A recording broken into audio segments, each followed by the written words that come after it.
Hi, my name is Joel, and this is Have You Seen This?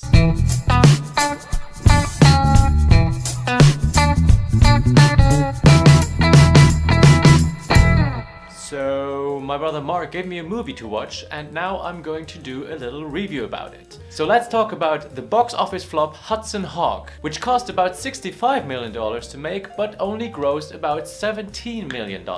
The movie is about a cat burglar played by Bruce Willis. But the movie actually starts 500 years earlier with Leonardo da Vinci trying to invent a machine that could turn lead into bronze with something like a wooden merry-go-round. But he made a little mistake and the machine actually turns lead into gold.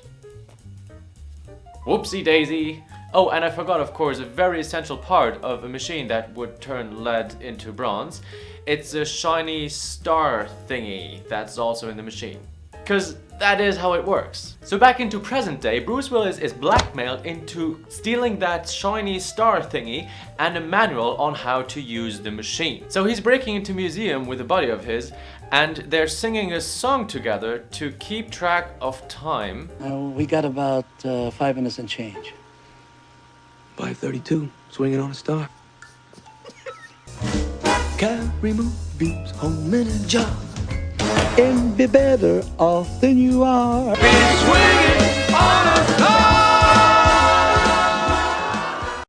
Yeah, that really happens.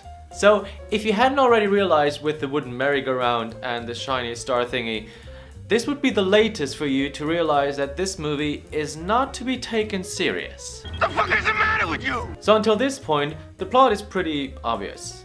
It's very ridiculous as well, but it's pretty clear. But from now on, the plot line just explodes with painfully obvious characters. What can I tell you? I'm the villain. And random people popping up with no story arc whatsoever. Just plot points that could have just been left out because they don't lead to anything, and it just overall becomes very illogical and confusing. On IMDb, I read that there were constant on-set rewrites by actor and also writer Bruce Willis, which kind of explained the whole very chaotic storyline. In an interview, the co-writer explained that it started with Bruce wanting to write a movie and there was a character, there was maybe a story. Which, come to think of it, is a very good description of the movie. He said at one point, either that afternoon or many weeks later or something, someday I'm gonna make a movie called The Hudson Hawk. So, did I like Hudson Hawk? Actually, I did. Once you realize it's not to be taken serious and you just dive into this weird cartoonish world, it's pretty enjoyable. The story is still a wreck, don't get me wrong, but it's enjoyable. And let's face it, in terms of movies about Leonardo da Vinci's work, it's still better than the Da Vinci Code.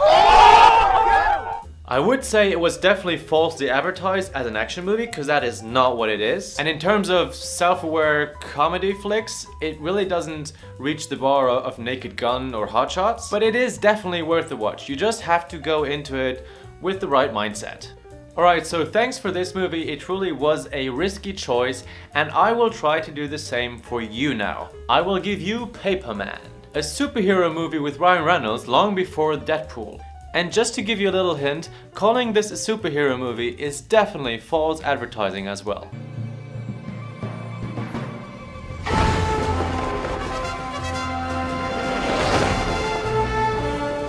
Have fun with this movie, brother, and I will see you next week.